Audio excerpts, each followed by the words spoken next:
ఓం శాంతి. మురళి తారీఖు 7 జూన్ 2025. ఈరోజు మురళీ సారము బాబా చెప్తున్నారు, మధురమైన పిల్లలు, ఇప్పుడు మీరు పూజారుల నుండి పూజ్యులుగా అవుతున్నారు. మిమ్మల్ని తమ సమానముగా పూజ్యులుగా చేయడానికి పూజ్యుడైన తండ్రి వచ్చారు.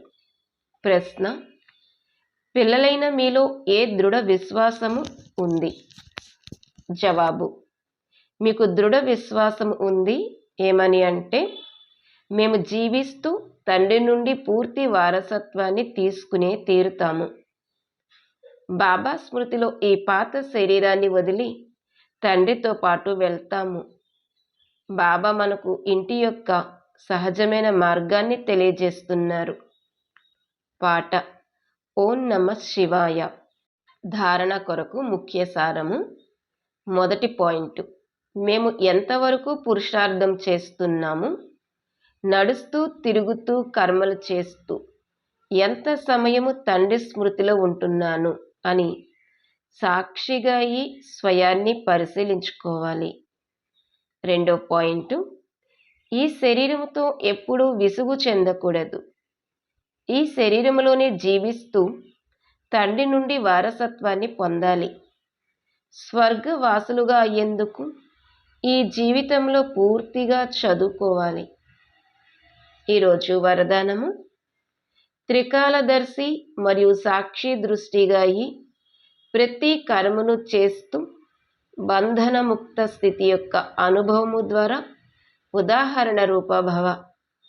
త్రికాలదర్శి మరియు సాక్షి దృష్టిగా అయి ప్రతి కర్మను చేస్తూ బంధనముక్త స్థితి యొక్క అనుభవము ద్వారా ఉదాహరణ రూపభవ. వరదానం యొక్క వివరణ: ఒకవేళ త్రికాలదర్శి స్థితిలో స్థితులై కర్మ యొక్క ఆది మధ్య అంతాలను తెలుసుకుని కర్మ చేసినట్లయితే ఏ కర్మ వికర్మగా అవ్వజాలదు, సదా సుకర్మ అవుతుంది. అదేవిధంగా సాక్షి దృష్టిగా అయి కర్మ చేయడం వలన ఎటువంటి కర్మ బంధనములో కర్మ బంధనము గల ఆత్మగా అవ్వరు. కర్మ ఫలము శ్రేష్టముగా ఉన్న కారణముగా కర్మ సంబంధములోకి వస్తారు, బంధనములోకి రారు. కర్మ చేస్తూ అతీతముగా మరియు ప్రియముగా ఉన్నట్లయితే అనేక ఆత్మల ఎదురుగా ఉదాహరణ రూపముగా అయిపోతారు. స్లోగన్: ఎవరైతే మనస్సు ద్వారా సదా సంతుష్టముగా ఉంటారో వారే డబల్ లైట్గా ఉంటారు. ఎవరైతే మనస్సు ద్వారా సదా సంతుష్టముగా ఉంటారో వారే డబల్ లైట్గా ఉంటారు. ఈరోజు అవ్యక్త ప్రేరణ పాయింట్: ఆత్మిక స్థితిలో ఉండే అభ్యాసం చేయండి, అంతర్ముఖులుగా అవ్వండి అనే విషయం పైన పాయింట్. ఏ సమర్థ సంకల్పమైన ఆత్మిక శక్తిని అనగా ఎనర్జీని జమ చేస్తుంది, సమయమును కూడా సఫలము చేస్తుంది.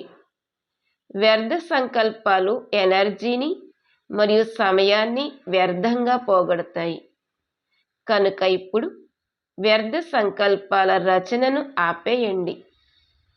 ఈ రచనయే ఆత్మరచయితను వ్యాకులపరిచేది. కనుక ఆత్మనైన నేను మాస్టర్ సర్వశక్తివంతుడిని, సమర్థ ఆత్మను అనే ఈ శుద్ధమైన నశ సదా ఉన్నట్లయితే ఎప్పుడూ వ్యాకులతలోకి రారు మరియు అనేక మంది యొక్క వ్యాకులతను తొలగించేవారిగా అయిపోతారు. అచ్చా, మధురాతి మధురమైన సిక్కిలది పిల్లలకు మాతాపిత బాప్దాదాల ప్రియ స్మృతులు మరియు గుడ్ మార్నింగ్. ఆత్మిక పిల్లలకు ఆత్మిక తండ్రి నమస్తే. మధురాతి మధురమైన ఆత్మిక తండ్రికి ఆత్మిక పిల్లల యొక్క ప్రియ స్మృతులు మరియు గుడ్ మార్నింగ్, నమస్తే. మమ్మ విశేషత: మమ్మలో 3 విశేషతలు స్పష్టంగా కనిపించేవి.